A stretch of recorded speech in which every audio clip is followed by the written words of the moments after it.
Sir বেশ অনেক আগে থেকেই একটা কথা খুবই প্রচলিত যে আমার হাঁটুর লিগামেন্ট ছিঁড়ে গেছে। এই যে হাঁটুর লিগামেন্ট ছিঁড়ে যাচ্ছে, এটার কারণ কি বা এই সমস্যাটাই আসলে কি? আপনাকে ধন্যবাদ। আমি শুরুতেই যদি একটু হাঁটুর গঠন দেখাই, মানে এটা তো মানুষ জানে না আসলে অ্যানাটমিক্যাল গঠনটা কি। এখানে আমাদের বডিতে দুটো হাঁটু আছে, রাইট লেফট। তো হাঁটুতে যেটা হচ্ছে উপরে, এটা হচ্ছে ঠিক উরু থেকে যে এটা একটা বোনস আছে, এটা ফিমার বলি আমরা, নিচে টিবিয়া, এবং ওই যে বাটি বলে অনেকে, হ্যাঁ, প্যাটেলা, যেটা এই যে ভিতরে দেখা যায়, দেখেন বাটি, মানে হাঁটুর সামনের অংশ, সামনে বাটিটা। এবং এটা একটা complex variety of synovial joint, মানে সাইনোভিয়াল ফ্লুইড থাকে ভিতরে, এক প্রকার পানি পদার্থ থাকে, পিচ্ছিল, এটা মুভমেন্ট করে, হাঁটুও ভাঙা যায়, মানে ফ্লেকশন এক্সটেনশন এটা হয়। এখন ইম্পর্টেন্ট জিনিসটা হচ্ছে এই হাঁটুর মধ্যে এই যে বোনসগুলা আটকিয়ে রাখার জন্য কিছু বাইন্ডিং লিগামেন্ট আছে, যেমন এই যে লিগামেন্টাম পেটিলি, কোয়াড্রিসেপস এখানে এসে হাঁটুতে লেগেছে, বাটিতে, এখানে বাইন্ডিং কিছু লিগামেন্ট আছে এখানে আছে, এবং দুই হাড়ের মাঝখানে কিন্তু এই যে মিনিসকাস আছে, মিনিসকাস মানে আমাদের শরীরের ওজনটা যেন এটার সাথে এটা হাড় লেগে ভেঙে না যায়, এই জন্য আল্লাহ পাক মাঝখানে একটা নরম ওয়াশারের মতো আর কি সফট সেকেন্ডারি কার্টিলেজ দিয়েছে, মিনিসকাস। এই মিনিসকাস আছে, এবং এ উপরে হাড়ের সাথে নিচের হাড় যেন আরও স্ট্রংলি বেঁধে থাকতে পারে, সেজন্য এসিএল, অ্যান্টেরিয়র ক্রুসিয়েট লিগামেন্ট, এবং পিসিএল, পোস্টেরিয়র ক্রুসিয়েট লিগামেন্ট, দুইটা লিগামেন্ট আছে। তাহলে হাঁটুতে কিন্তু ইম্পর্টেন্ট অনেকগুলো স্ট্রাকচার আছে। তো মোস্ট অফ দ্য যেটা হয়, আমরা এই লিগামেন্ট ছিঁড়ে যাওয়া বলতে আমরা যেটা বুঝাই, এসিএল অথবা পিসিএল ছিঁড়ে যায়, অথবা এই যে কোলাটেরাল যে বাইন্ডিং লিগামেন্টগুলো আছে এগুলো ছিঁড়ে যেতে পারে, অথবা ওই যে ভিতরে মিনিসকাস কুশনের মতো, এটা দেখা যায় অনেক সময় ফেটে যেতে পারে, বা ক্র্যাক হয়ে যেতে পারে, বা একটু টুকরো হয়ে যেতে পারে। তারপরে এই যে লিগামেন্টাম পেটিলি সামনে, এটা অনেক সময় ইনজুরি বা পার্শিয়াল স্প্রেইন হতে পারে, স্ট্রেইন হতে পারে, এই কোয়াড্রিসেপস যেখানে এসে লেগেছে। মানে আপনার হাঁটুর অনেক জায়গায় কিন্তু ইনজুরি হতে পারে, যে স্পেসিফিক প্রতিটা লিগামেন্ট হবে ব্যাপারটা তা না, আবার একটাই হবে এরকমও তা না, দুই তিনটাও হতে পারে, মিনিসকাস হতে পারে। এগুলা হাঁটুর ক্ষেত্রে অনেক জটিল একটা ব্যাপার, এবং আমরা এই ক্ষেত্রে আমরা আরও কনফার্ম করার জন্য যেমন এমআরআই এর মতো আমাদের টেস্টে চলে যেতে হয় অনেক সময়, যদিও আমরা ফিজিক্যালি ডায়াগনোসিস করতে পারি, যখন আমরা এডিপিডি টেস্ট বিভিন্নভাবে করলে কিন্তু আমরা বুঝতে পারি যে কোন লিগামেন্টে স্পেশালি হয়েছে। তো সেটা কনফার্ম করার জন্য আমরা কিন্তু ডায়াগনস্টিক যে টুলস, স্পেশালি এমআরআই আমরা অনেক সময় করতে পারি।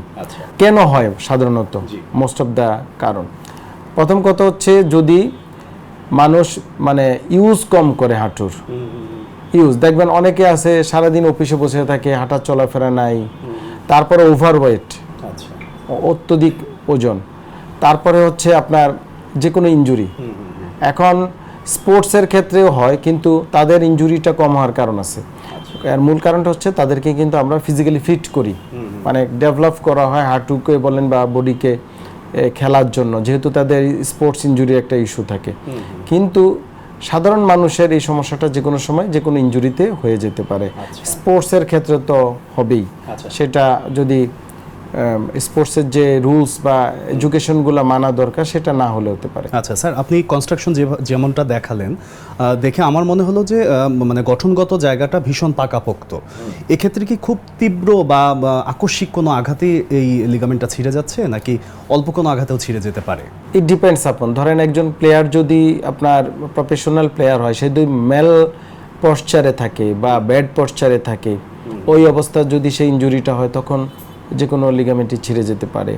তারপরে সাধারণ মানুষ তো আমি বললাম ইতিপূর্বে যে তাদের বডি তো আসলে ফিট না, অনেক ক্ষেত্রে আমরা তো নিয়মিত স্পোর্টস করি না, নিয়মিত হাঁটি না, অনেকেই আছেন, আমাদের তো আসলে একটা স্পোর্টসম্যান যেভাবে ডেভেলপ করে বডিকে, আমরা তো সাধারণ পিপল কিন্তু সেটা না।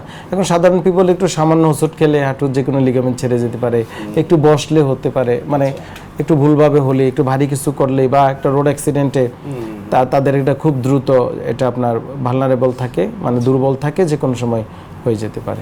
যদি কোনো কারণে হয়েই যায় স্যার, সেক্ষেত্রে চিকিৎসাগুলো কি কি?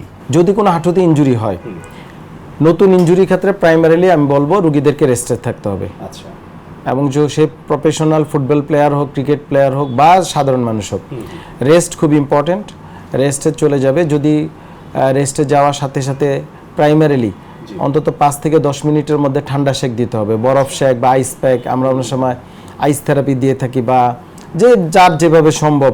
স্পোর্টসে তো অ্যাভেলেবেল থাকে, তাদের তো ডাক্তার ফিজিও থাকে, সে এটা দেখে। তারপরে আপনার হসপিটালে যদি নিয়ে আসে সেটা আমরা আইসিং করে থাকি প্রাইমারিলি, বা বাসায় ঠান্ডা পানির শেক, বরফ শেক ফ্রিজে থাকলে এটা দিতে পারে। না পাইলে নর্মাল যে কোনো পুকুরে পানিও, ঠান্ডা পানি, সে কলের পানি সে দিতে পারে, রেস্টে থাকবে। আর যদি অত্যধিক ফুলে যায় তাহলে অবশ্যই হসপিটালে চলে যেতে হবে। সেক্ষেত্রে অনেক সময় অ্যাসপিরেশনের ব্যাপার থাকে, বের করে দেওয়া লাগতে পারে। দেন রুগী আমরা ডায়াগনোসিস করি। যদি এই যে আমি লিগামেন্টগুলো দেখালাম, যে কোনো লিগামেন্ট যদি কমপ্লিট টিয়ার হয়, ফুল ছিঁড়ে যায় এবং এতে যদি সে পড়ে যায়, হাঁটতে পারে না, তখন কিন্তু সার্জারি, রিকনস্ট্রাকটিভ সার্জারি, যেটা খুবই ইম্পর্টেন্ট, সার্জারি প্রয়োজন হয়। আর যদি পার্শিয়াল টিয়ার হয় বা সফট টিস্যু ইনজুরি হয়, বাট ছিঁড়ে যায় নেই, কমপ্লিট কিছু হয় নেই, বা হাঁটা চলাফেরায় কোনো মুভমেন্টে প্রবলেম হয় না, শুধু পেইন হয়, তখন কিন্তু পুনর্বাসন, যেটা আমরা ডিপিআরসি করে থাকি, যে রিহ্যাবিলিটেশন, আমরা বিভিন্ন ইলেকট্রোথেরাপি দিই আমাদের, যেমন high frequency sound, interferential therapy, যেটা স্পোর্টসে আমরা দেই। আপনি দেখবেন যত স্পোর্টসে, এই যে লাস্ট বিশ্বকাপে কিন্তু নেইমারের মতো প্লেয়ারকে কিন্তু আমরা ফিট করেছি খুব দ্রুত বাই ফিজিওথেরাপির মাধ্যমে। বিভিন্ন ইলেকট্রোথেরাপি যেমন টিকার থেরাপি, এগুলো খুব দ্রুত আপনার হিলিং করে।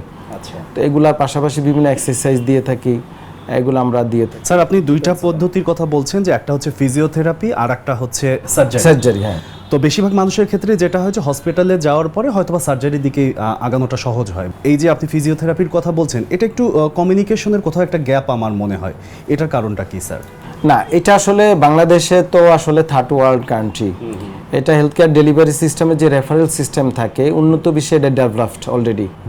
জি, আপনি এরপরে কোথায় যাবে, প্রত্যেকটা প্রফেশন কিন্তু ডেভেলপড, শুধু নট অনলি ডাক্তারি, এভরিহোয়ার।